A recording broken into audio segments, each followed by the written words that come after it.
Day, and welcome to Sempra's fourth quarter earnings call. Today's conference is being recorded. At this time, I'd like to turn the conference over to Louise Bick. Please go ahead. Good morning, and welcome to Sempra's fourth quarter 2025 earnings call.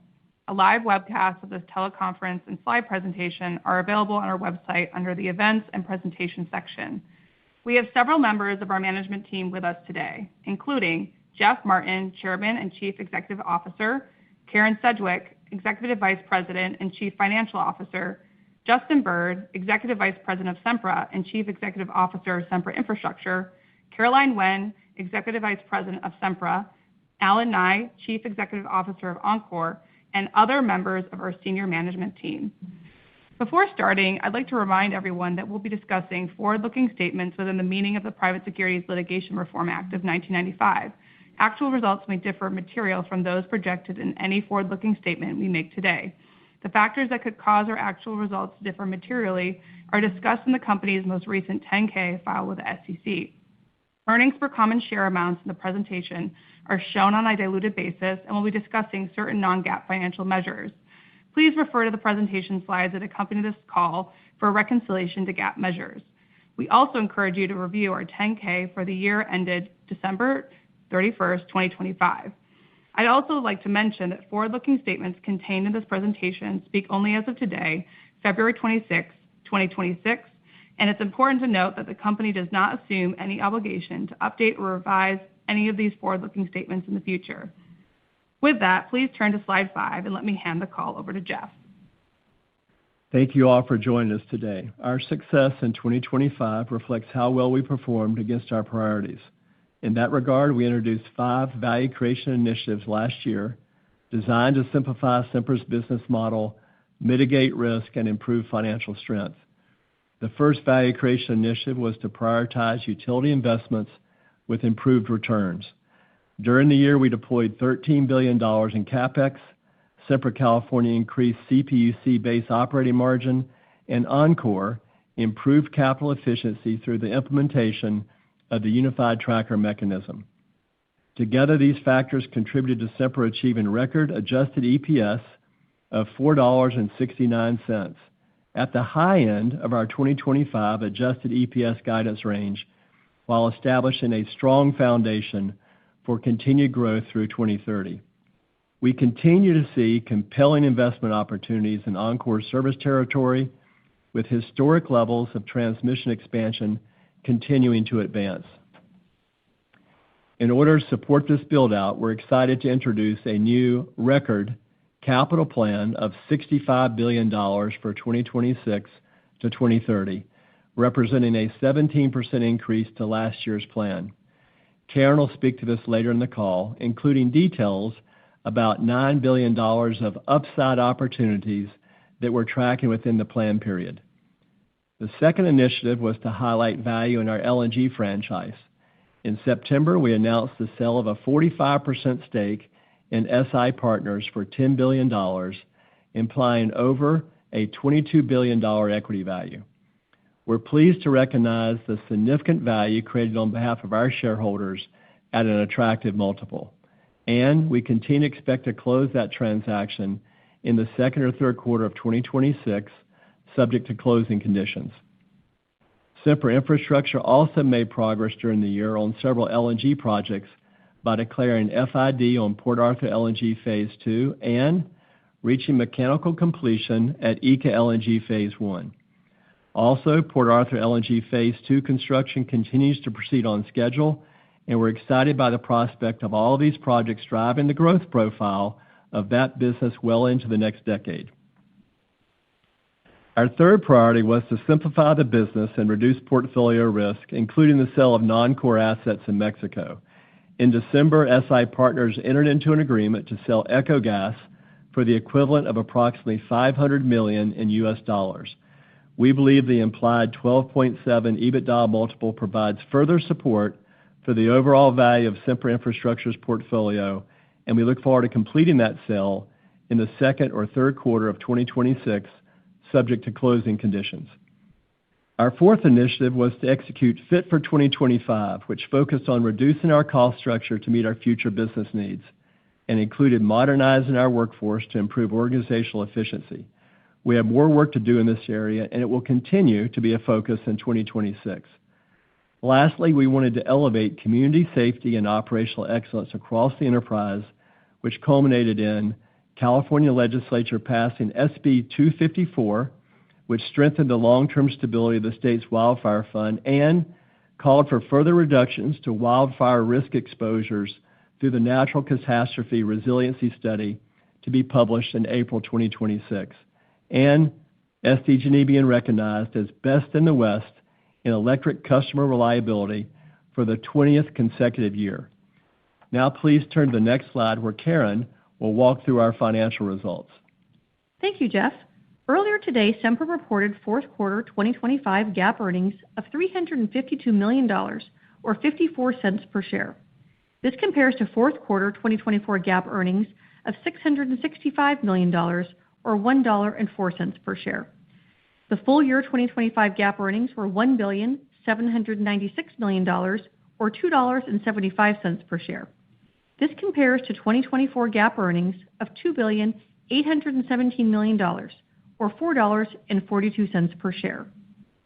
On an adjusted basis, fourth quarter 2025 earnings were $841 million, or $1.28 per share. This compares to our fourth quarter 2024 earnings of $960 million, or $1.50 per share. Full year 2025 adjusted earnings were $3,066 million, or $4.69 per share. This compares favorably to our previous full year 2024 adjusted earnings of $2,969 million, or $4.65 per share. We're pleased with our execution as adjusted EPS for the year came in at the high end of our previously announced 2025 adjusted EPS guidance range. Please turn to the next slide. Variances in the full year 2025 adjusted earnings compared to the same period last year can be summarized as follows. At Sempra Texas, we had $80 million of higher equity earnings from the UTM, higher invested capital and customer growth, partially offset by higher interest expense, depreciation, and O&M. Turning to Sempra California, we had $213 million, primarily from lower income tax benefits and higher net interest expense. As a reminder, fourth quarter 2024 and full year 2024 results were impacted by the recognition of 2 years' worth of income tax benefits from last year's GRC final decision. Sempra California also had $148 million of higher CPUC base operating margin, net of operating expenses, regulatory disallowances, and a lower cost of capital.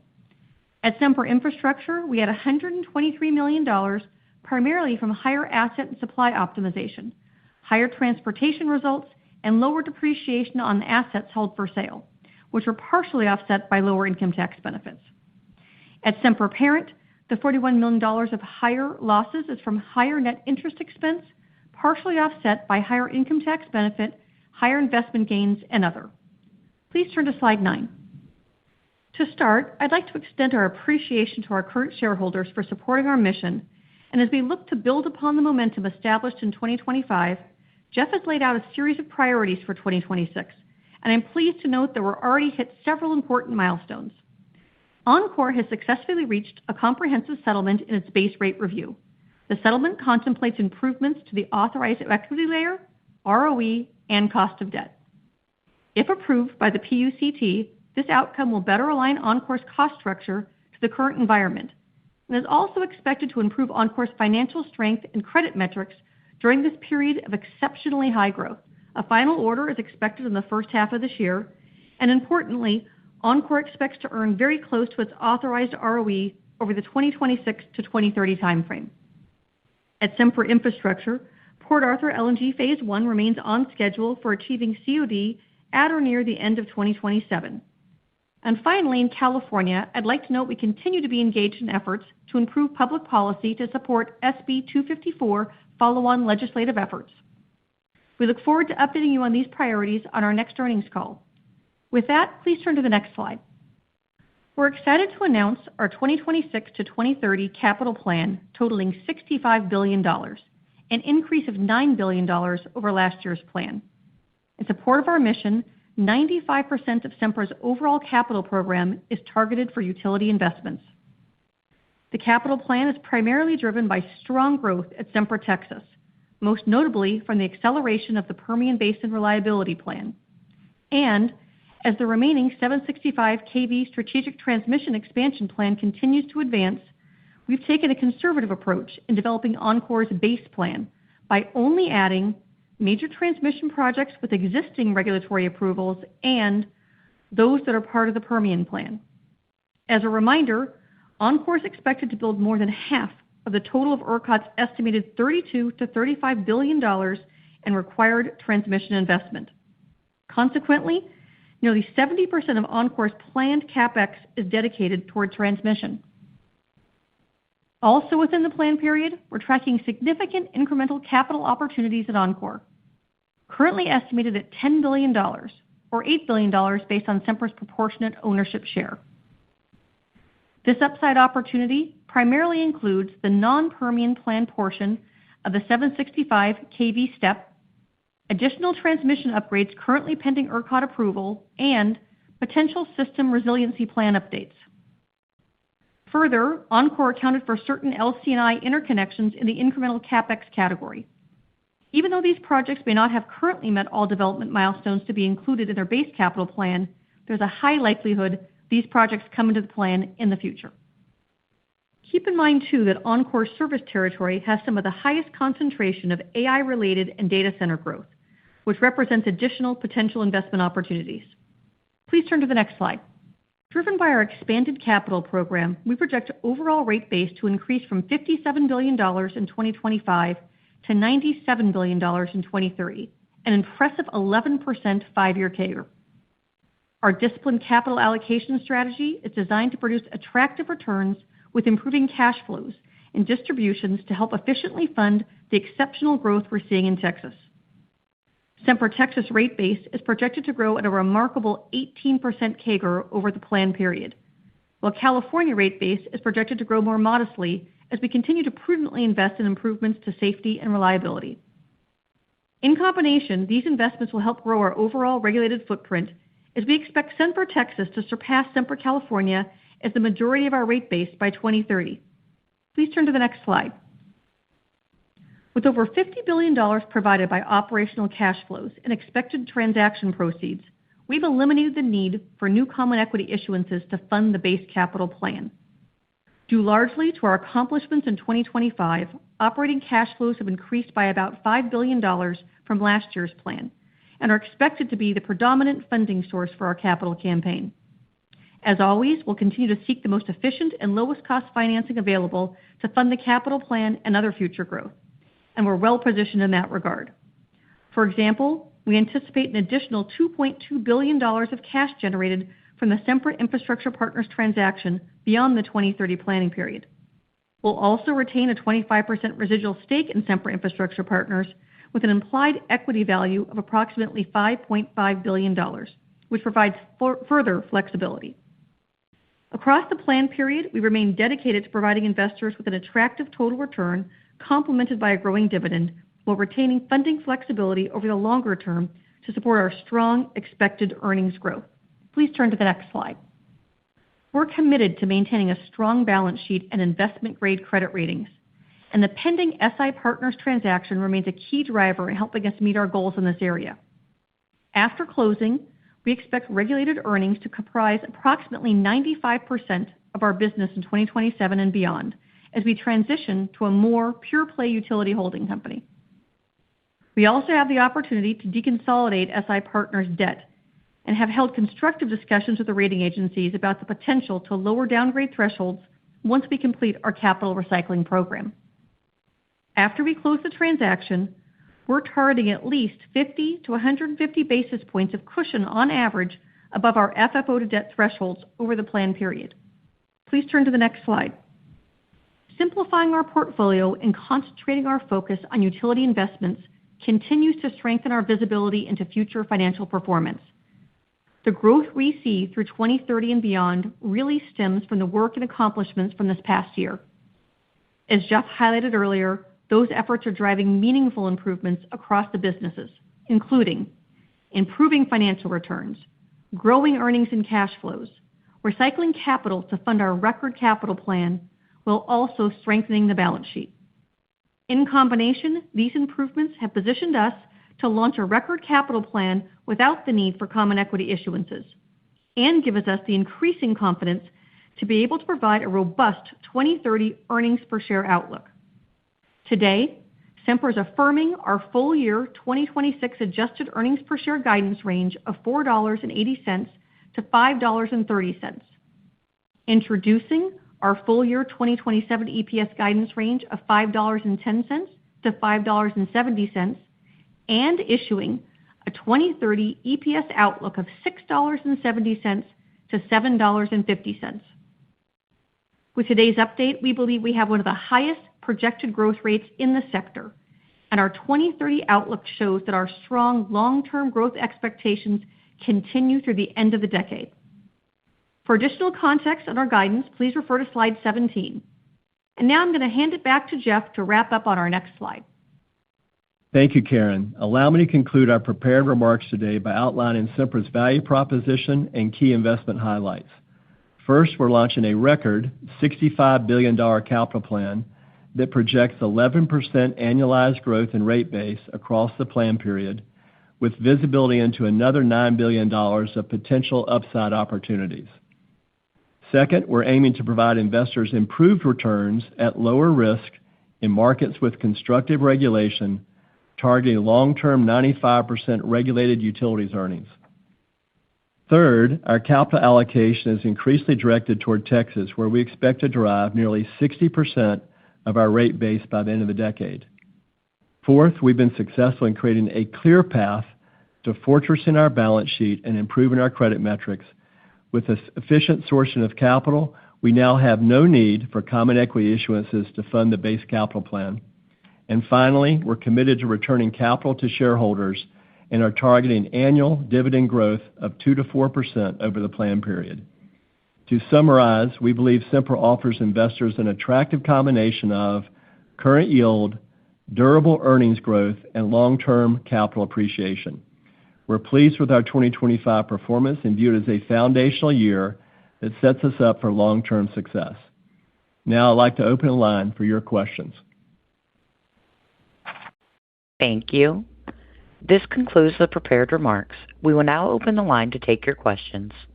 Please limit your questions to one question and one follow-up. If you would like to ask a question, please signal by pressing star 11 on your telephone keypad. Please make sure your mute function is turned off. We will pause for just a moment to allow everyone to signal for questions.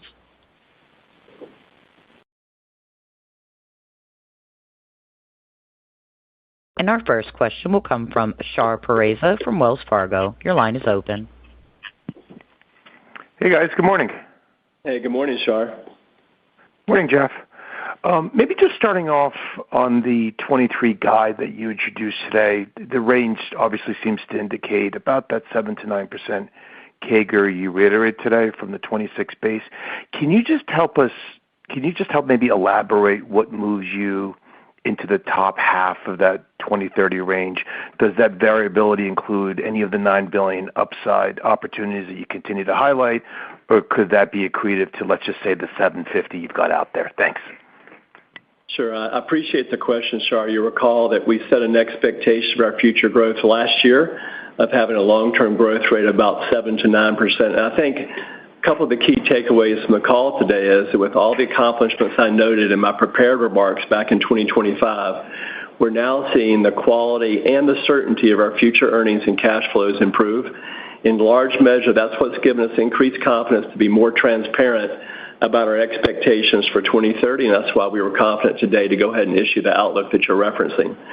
The larger items that can impact the long-term outlook are regulatory matters.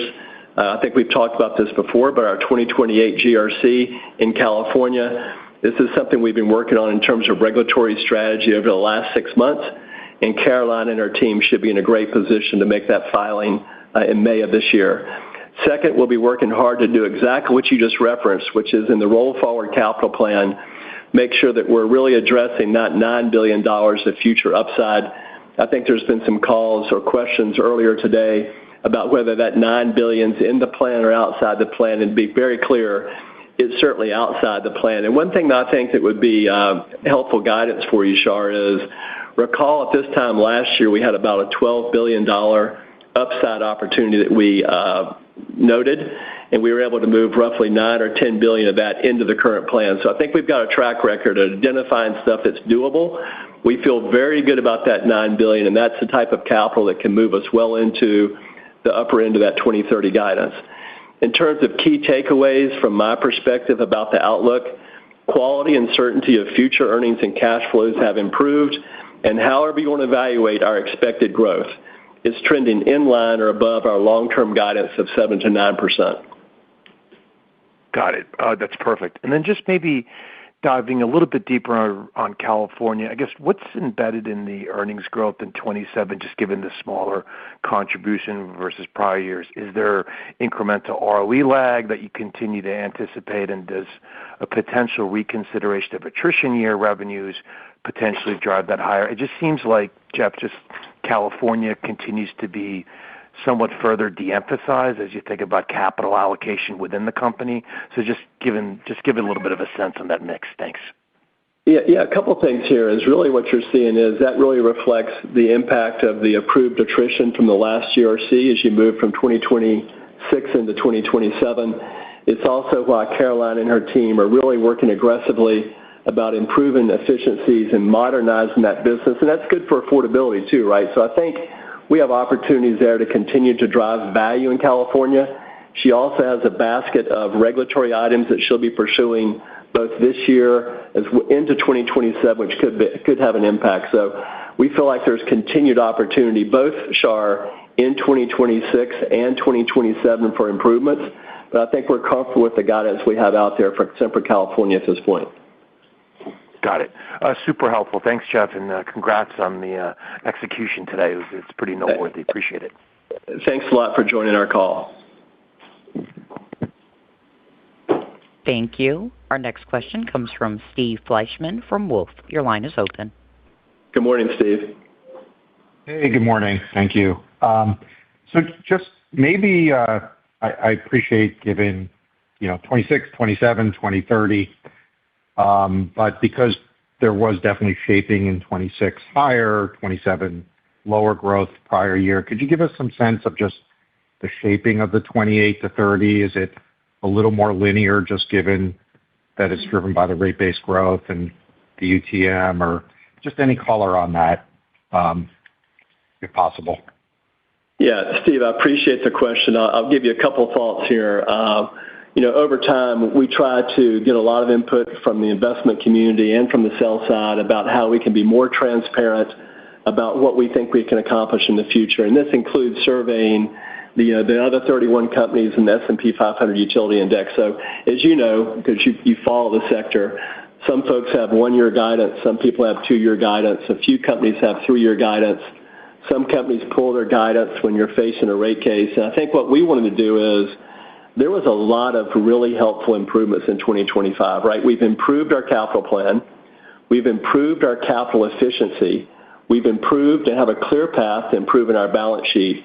And I think what's taken place is we're moving from a set of cash flows that were slightly higher beta, Steve, to cash flows now which are more certain. And it's really a tribute to the work that Alan and Don Clevenger done in Texas over the last 12 months. So this has allowed us to give a lot more visibility into 2030. And on top of that, obviously you can look at all the interim growth rates that you might expect. We're still kind of guiding to this longer term beyond the plan period, 7 to 9% growth. So look, it's never going to be a straight line as we've talked about before, but this is a very robust growth story. It's backed up by what I think is a solid dividend story. And I think you're going to continue to see us find new ways to deploy capital and to officially finance it. Okay. And then my other question, thank you for that, is the $9 billion of upside at Encore, Texas. Maybe you gave the pieces there. Could you maybe give a little sense of timeline when we'll know the likelihood of that happening, and maybe any color just on growth Well, you're seeing in Texas generally? This is an interesting question because it kind of goes to your prior question. If you look at the way we've laid out in our slide presentation, the bar chart for our base capital plan, Steve, and if you look at where that $9 billion of upside capital can layer in, it's really a 28, 29, and 30 story. So I think we feel very good about the shape of 26 and 27 in that capital plan. But the upside opportunity that you were inquiring about really layers in nicely around growth in 28, 29, and 30. And certainly, Steve, that could shape the longer-term growth profile as you think about a CAGR through 2030. What I would do on your current question is refer you to slide 22, and perhaps, Alan, it'd be helpful, if you don't mind, for context, go ahead and highlight what you've pushed into your base capital plan, and to Steve's point, how you think about spending in the upside case. Yeah, you bet. Thanks for the question, Steve. So starting from the top, I think you all know our prior plan was 36 in base capital and $12 billion in incremental opportunities. What we announced today was 47.5 in base capital plan and $10 billion in additional incremental opportunities. So there's about $11.5 billion increase to the base plan, as is shown on the slide that both Jeff and Karen have referenced. Divided into four main categories: Permian Plan projects at about $6 billion, new transmission projects about $2 billion, distribution upgrades about $2 billion, and the Delaware Basin transmission projects about $1 billion. Now, with regards to the incremental bucket, we think we have a really high-quality group of potential projects here that total up to about $10 billion. And I'll give you a little more color on these opportunities that are listed on slide 22. But for the first one, the ERCOT non-Permian projects in the 765 step plan, that's about a $3 billion opportunity. Additional transmission upgrades that are referenced as a second bullet, those are transmission upgrades that are presently in the stakeholder process or for which we are waiting ERCOT approval. That is about another $2.5 billion. The system resiliency plan updates for 28 to 30 is approximately $2.7 billion. And then the additional LC&I interconnections is approximately $1.2 billion. So we feel very solid about our base plan. We think it's heavily de-risked. It's primarily transmission that's either gone through the ERCOT or the PUC process. About 70% of that base is transmission. It's not contingent on things like data center development, and we have a high degree of confidence in the base number. With regards to incremental, we think and we believe that part or potentially all is very realistic or possible in the next 5 years. So some of the things that could drive a shift from the incremental bucket to the base plan, I think it's consistent with what Jeff said, and kind of the outer years of the plan are things such as, ERCOT releasing additional transmission projects that we've applied for or in a regional transmission plan. If we were to achieve CCNs for some of these projects that are listed in the incremental bucket, especially for non-Permian Basin 7065 projects, that could shift from incremental to base. We're targeting an SRP filing in 2027. So when we make that filing, some of those dollars can obviously move into base. And then things like the batch zero process that's ongoing at ERCOT and the PUC right now, or ERCOT's regional transmission plan. If there's additional projects for us that are presently incremental, those would move potentially some dollars into the base as well. That's kind of where we are. I feel very good about both the base and incremental. The only thing I would add, Steve, to your question is I made reference to slide 10 before, but you can graphically see that with a lot of confidence across our management team, and Alan outlined, I think we have the opportunity to go back and do exactly what we did last year, is add this opportunity capital into the plan primarily in 28, 29, and 30. And obviously you can see that's going to have fairly dramatic improvement to the projected long-term growth rate. Thank you. Thank you, Steve. Thank you. Our next question comes from Nicholas Campanella from Barclays. Your line is open. Good morning, Nick. Hey, morning. Thanks for taking the questions and appreciate all the updates. I just wanted to follow up on one of the prior answers, just trying to understand the $9 billion of capital, putting you into kind of the upper end of the guidance of I think that would be $750. Just what's kind of the offset that's keeping you at the high end of the range, or is that just being conservative? Because I do recognize on the prior fourth quarter call, we kind of talked about trending and striving to be above the 7-9. Then you had the 20 cents of Encore accretion, the UTM, a very large capital acceleration at Encore. So I guess just what is that kind of offset that's not really like accelerating you beyond that 750 high end? Thank you. Yeah. Well, it's obviously a high-class problem when I'm answering questions like this, Nick, so I certainly appreciate you teeing that up. But I would say that what's really been dramatic year over year, and this is really a credit to the work that's taken place in our planning group with Karen, is that we've been able to increase our projection of internally generated cash flows by just over $5 billion. That's a really big deal. We're continuing to improve the credit quality in California, which is important. And even though we've moderated the growth a little bit in California, you've seen continued increase in the growth at Encore, and we're projecting, obviously, not only higher cash flows and earnings there, but a lot higher rate-based growth at the 18% level across the 5-year plan. So to your point, I feel very good about what Alan just outlined. We have a real opportunity to flex up into the higher end of that 2030 outlook. We're pleased to be able to be one of the few companies in our sector that have that type of certainty of future performance, and we're pleased to announce it on today's call. But as you've seen the improvement from last year, what a difference a year makes, right? We've been really working hard to be able to give this type of visibility to our shareholders, and I think to your point, we're going to try to do it again this year, and I think Karen laid out the 26 value creation initiatives. The only caveat I would share with you to the heart of your question is we want to get the settlement finalized in Texas. We're confident we can do that. And secondly, we have a very big transaction at Sempra Infrastructure, and we want to get that done. So as we continue to take execution risk off the table, we'll look for opportunities to continue to update about how we think about the future.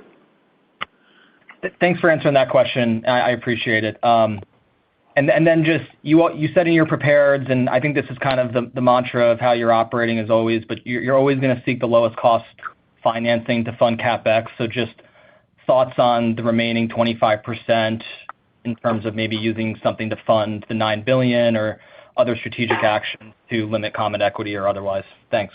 Look, I appreciate that, Nick. And obviously, the central theme here is we're continuing to build a great business. And to do that, we've got a robust growth story, and I think we've got a solid financing plan in place for the base capital plan. I think the heart of your question is, how do we think about continuing to officially finance these upside opportunities like some of the ones that Alan talked about today?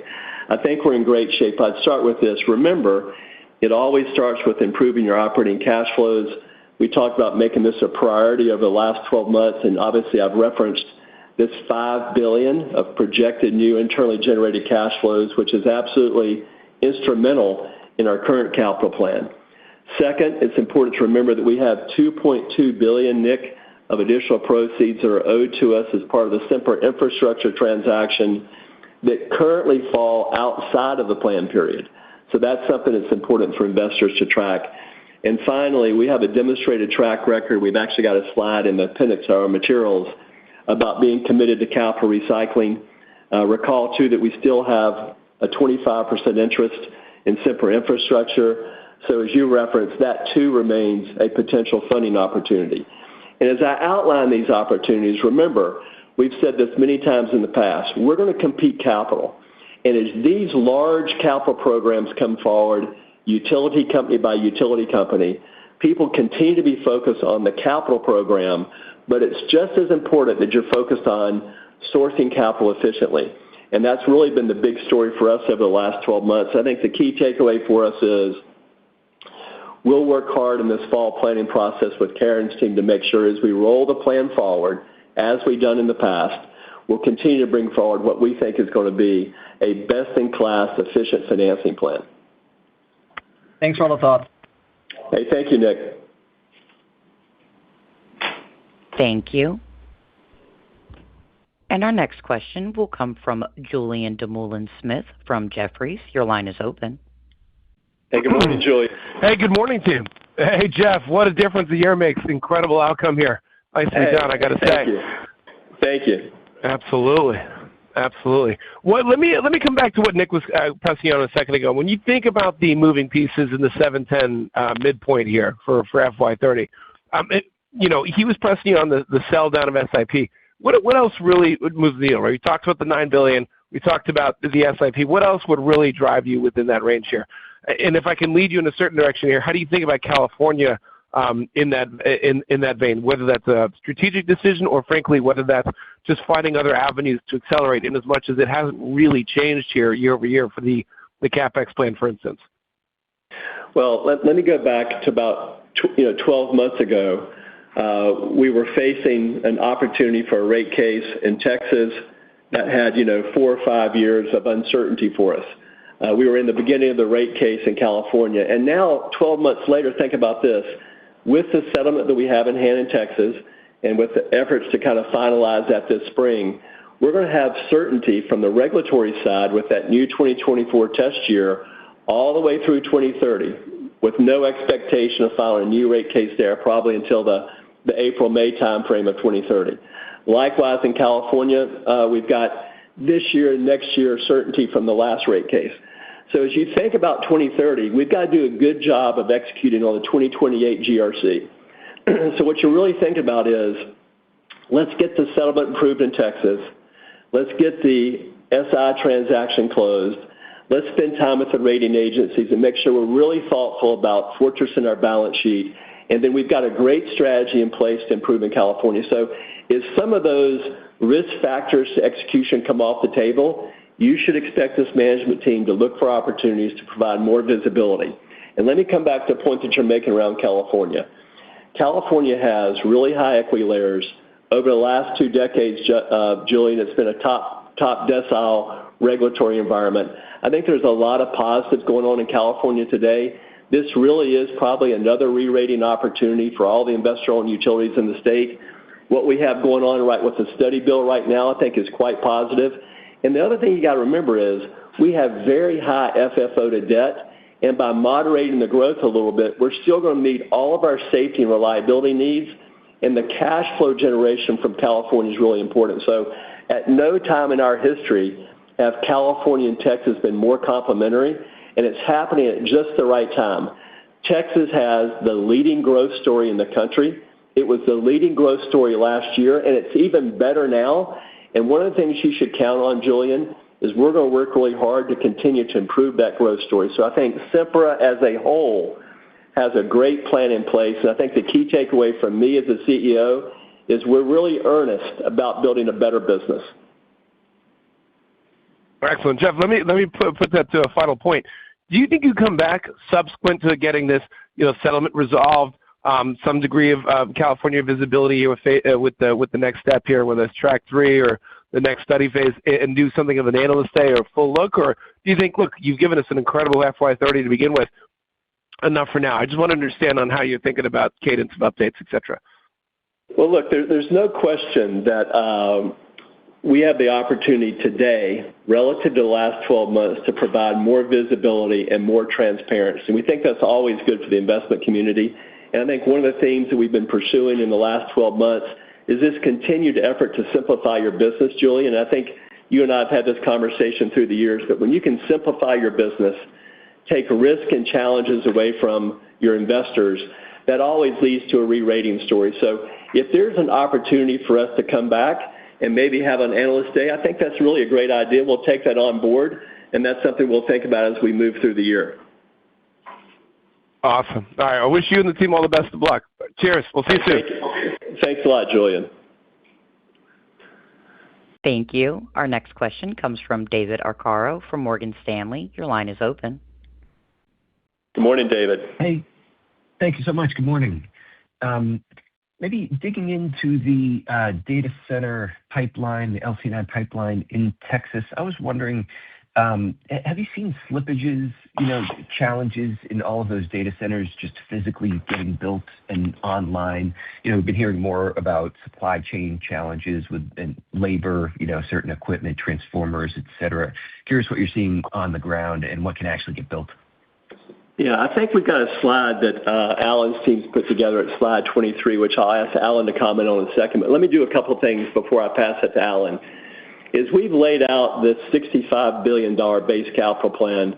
One of the points we've made on the call, David, is it's really centered around highlighting how much growth we're seeing in Texas. And what's really remarkable to me, having been in this industry for close to 30 years, it's really built on the back of transmission. So transmission is the key enabler for generation to come on the system, as well as large load customers and to serve residential class. And I think what I've never seen before, and this is probably one of the most valuable pieces of infrastructure in the energy value chain, is Oncor's capital plan is about 70% geared to transmission. So the large load growth is important. I know as we go from one earnings call to another earnings call, there's a big focus on data centers. The great news is we're going to try to serve that growth, but that's really upside to our current plan. Let me stop there, Alan, and see if you could give a little bit more color on what you're seeing relative to slide 23 and how you're thinking about making sure that we serve not just the data centers, but many of the other large customers that are really in the queue to sign onto your system. Yeah, thanks, Jeff. Thanks, David. So I'll tell you, as a guy who talks to many, many data center developers in and around our system, I've said for many quarters now, the Oncor queue, last quarter it was at 226 gigawatts with 210 gigawatts of data. This quarter is at 273 with 255 in data. So the first part of the answer is data centers are continuing to show up looking for service on our system.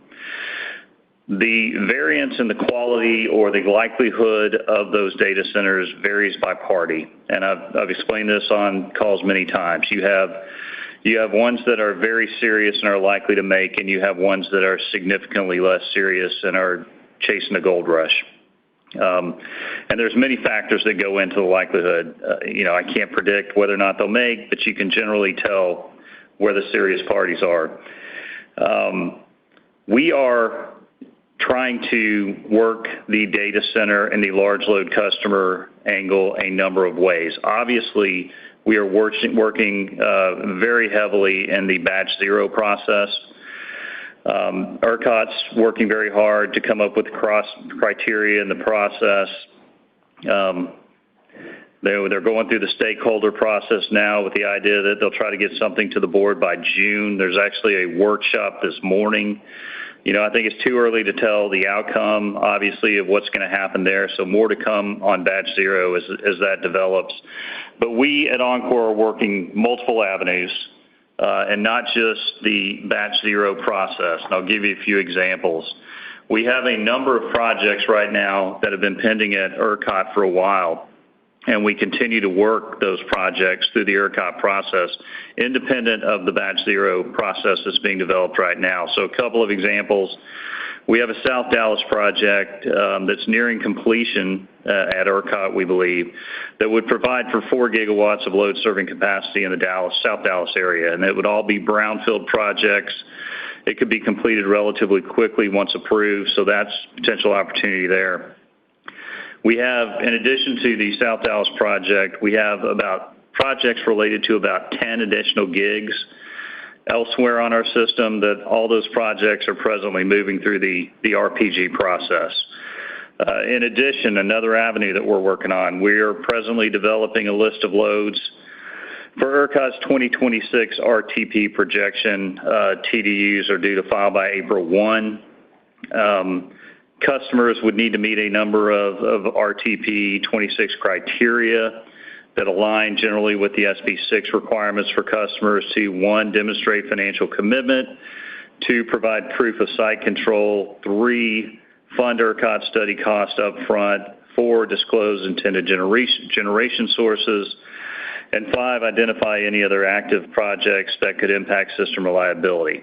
So as we sit here today, we have at least 38 gigawatts that meet these standards. but we are continuing to actively work with our customers between now and April 1, and I strongly believe we'll have more than 38 gigawatts by the time we get to April 1, reminding you, obviously, that our entire system right now has a current peak of about 31 gigawatts. Finally, we are, as has been mentioned on this call and many times before, constructing more than half of the Permian Basin Reliability Plan and the STEP 765 plan. And those transmission projects would obviously provide for additional load additions on our system as well. I'm sorry, Jeff. I'm sorry, go ahead. Yeah, so, there's been a lot of focus on Batch Zero. It's very important. We'll continue to be heavily involved, but we're working multiple avenues to try and address the need of our large load customers, and we'll continue to do so. Thank you, Alan. The only thing I would add, David, is you follow the opportunity for data centers and large load customers all across the country, you hear about different jurisdictions where these things are going forward. We're very confident at Sempra that the largest opportunity in the United States for data centers centers on Texas. And in the Texas region, the largest opportunity sits in the footprint at Oncor. And you can see that on slide 23, where they now have upwards of 273 gigawatts that are kind of in the queue. So we remain optimistic that this AI process moving forward, the commitment to data centers is very important all across the country. And we're going to be very aggressive supporting the governor and the economic agenda in Texas to make sure we can be accommodative of all customers through the lens of also making sure that we can manage cost for our residential and other customer classes. Yeah, excellent. No, thank you for all that color. Really helpful context. Separately, I was just curious if you could touch on how do your credit metrics maybe trend through the plan here through 2030? Are there peaks and troughs that you need to manage as you go? Sure. I mean, obviously, this was an issue that was front and center last year. We've got a lot of work that we've done in the last 12 months to make sure that we've got a clear path to not only a stronger balance sheet. I think you can see on one of our slides, we've talked about guiding toward improving our whole code to total debt ratios, driving down our debt to equity ratio to 49% or below. And Karen, you've done a lot of work on the balance sheet. You want to provide a quick update generally about how we're thinking about it? Sure, absolutely. Thanks, Jeff. Yeah, maintaining the balance sheet really is a priority for us together with those investment-grade credit ratings. The SI partner, transaction is key to this. So the proceeds are going to support our balance sheet, eliminate the need for common equity in our base plan. After closing, we're aiming for our regulated earnings to comprise approximately 5% of our total earnings composition. As a reminder, that's really important with the rating agencies. So in addition to that, we're going to be able to deconsolidate Sempra Infrastructure's debt. And we've had really constructive discussions with the rating agencies about what this means for our downgrade threshold. So we'll be meeting with them and getting updates from them. So over the last 12 months, we've also improved our cash flows for our 5-year plan by $5 billion. So again, adding to those credit metrics. So our target of 50 to 150 basis points, we feel really good about that. And I think we'll fine-tune that later this fall once we close the SI transaction and have an opportunity to go meet with the rating agencies, go through all of that. I think the key takeaway here is over the period, I feel really good about where they are. They're not going to fluctuate. They're going to fluctuate a little bit, but there's not a lot. It's pretty solid once we get past this transaction, and it's only going to get better when we start improving those cash flows. And David, the only thing I'd say, and I've made this comment earlier in the call, our focus right now is making sure we get a great outcome for the base rate review in Texas, which we're expecting this spring. We're also focused, with Justin's help, on making sure that we successfully close that SI transaction. And then over the next 3, 4, 5 months, there'll be a lot of work done closely with the rating agencies. We've made this a priority, and I think Karen's team want to make sure that we gave a little bit of guidance about how much cushion we want to put on the balance sheet. But this will be an evolving conversation where we can provide more details to you as we get further along in our plan execution. Okay, perfect. All makes sense. Thank you so much. Thank you for joining us. Thank you. Our next question will come from Anthony Crowdell from Mizuho. Your line is open. Good morning, Anthony. Hey, good morning, team. Good morning, Jeff. Just two quick ones, more housekeeping. On slide 12, that $6 billion chart, you talk about the $2.2 billion of cash expected after the plan period. Do you have to do some bridge financing or something to meet the needs through 2030? How do you handle that? And I have another follow-up. Yeah, currently in the current base capital plan, we've got our financing lined up, so we're not going to need to basically go into that type of financing approach. There are opportunities, obviously, and I think as people think about, Anthony, future capital increases, those are the type of things we'll look at as you get into that 2032, 23 time frame, and you have the opportunity to monetize that $2.2 billion. One other thing I would mention is when there are capital recycling opportunities in our company or even at SI, those proceeds could be helpful in returning more capital out of SI earlier in the plan instead of waiting until that 2032, 2033 time frame. Great. And you may have answered this with Steve's question earlier. Slide 10, you talk about $9 billion of CapEx opportunities. And then slide 21 on Texas, or slide 22, I'm sorry, you talk about $10 billion of CapEx opportunities. Is just some of the encore opportunities outside the 5-year plan? No, it's just, I'm sorry for that confusion. It's just our relative ownership, right? They're talking about their 100% opportunity. And when you see it on slide 10, that's really our 80.25% interest of what they're projecting. Great. Thanks so much. Congrats on a good quarter. Hey, thank you, Anthony. Thank you. And our next question will come from Carly Davenport from Goldman Sachs. Your line is open. Hey, Carly. Hey, Jeff. Thanks so much for taking the questions. Maybe just a follow-up on Alan's comments before on Batch Zero and large load and ERCOT. I guess, are there any outcomes that you could see from that process or even from large load forecast revisions that could pose downside risk to the ERCOT mandated transmission spend that you have in the current plan? Yeah, I'll pass it to Alan in a second, but here's the way I would frame it for you. And I tried to address this a little bit earlier, Carly, but I think what we've tried to build is kind of this bulletproof base capital plan, right? We've got a plan to spend $65 billion. We put a lot of thought into making sure that we efficiently finance it by competing capital sources inside of Sempra. And I think we're pretty much shielded from those types of outcomes, primarily because 70% of Alan's capital is allocated toward transmission, which is really a remarkable percentage.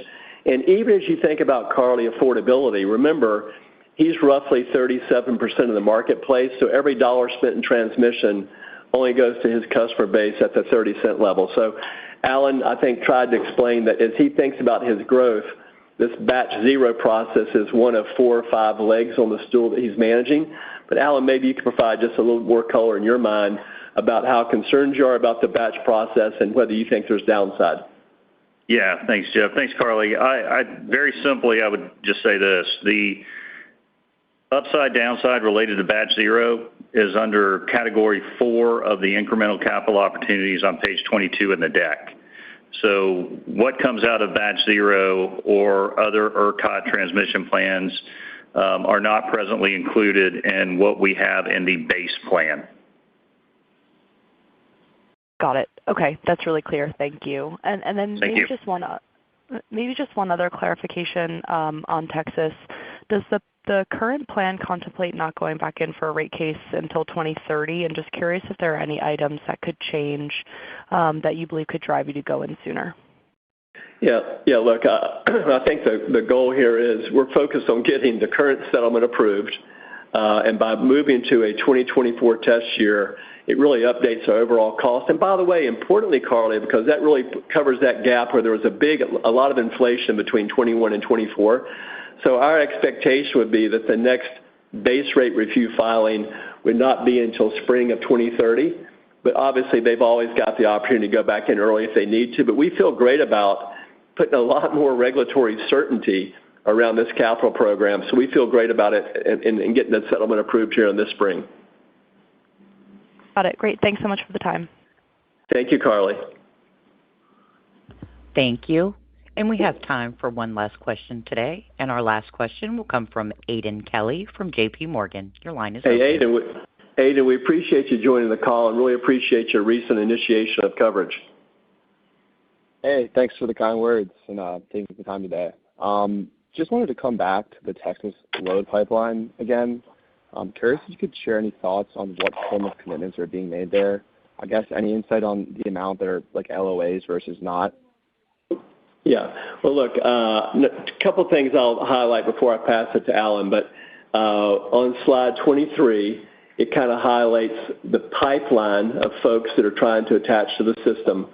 Number two, there is a process that Alan follows about making sure that they have either security deposits placed for high certainty load, and he's got various mechanisms, which I'll ask him to describe in a second. But one of the things that intrigues me, which came out on today's call, is you're talking about Oncor's system peaking at 31 gigawatts, and Alan's high confidence of go-forward attachments to his system of over 38 gigawatts. And I think that number will prove to be on the light side. So the overall demand growth that's expected to take place in the high certainty category is really encouraging. But maybe, Alan, you could talk about the really, I think, unique steps you've taken to firm up who's in the high certainty category and the kind of the interim contracting process you've entered into. Yeah, sure, Jeff. So this has evolved over time. If you go back to last year, I was reporting on what we called high confidence load.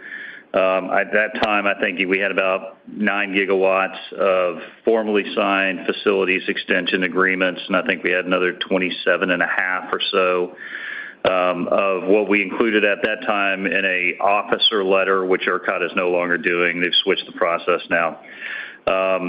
We did initially also go down the path of entering interim FEAs or interim facility extension agreements.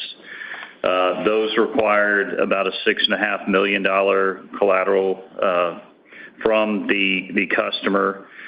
All these processes are overlapping now into what's going on in batch 0 and the development of the list of loads for the ERCOT 2026 regional transmission project, or projection rather, and the factors that are included for load going into that April 1 filing are the 5 factors that I listed before that add up to the approximate 38 gigawatts that we have as of today. Again, it'll be higher by April 1.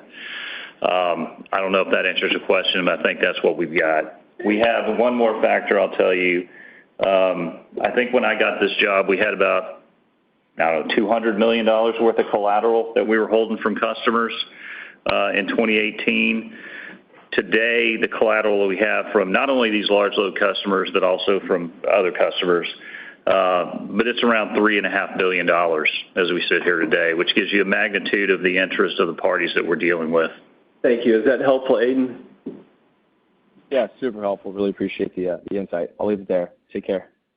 Thank you very much. Thank you. That concludes today's question and answer session. At this time, I'd like to turn the conference back to Jeff Martin for any additional closing remarks.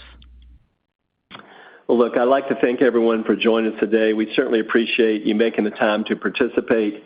I would also want to highlight that this is a very exciting time for our company, and meeting with investors remains a top priority for our management team, and that's exactly why we expect to be particularly active in March and April and throughout this year, with trips planned to various conferences, including in the next 45 days, trips to the Midwest, Northeast, and Europe.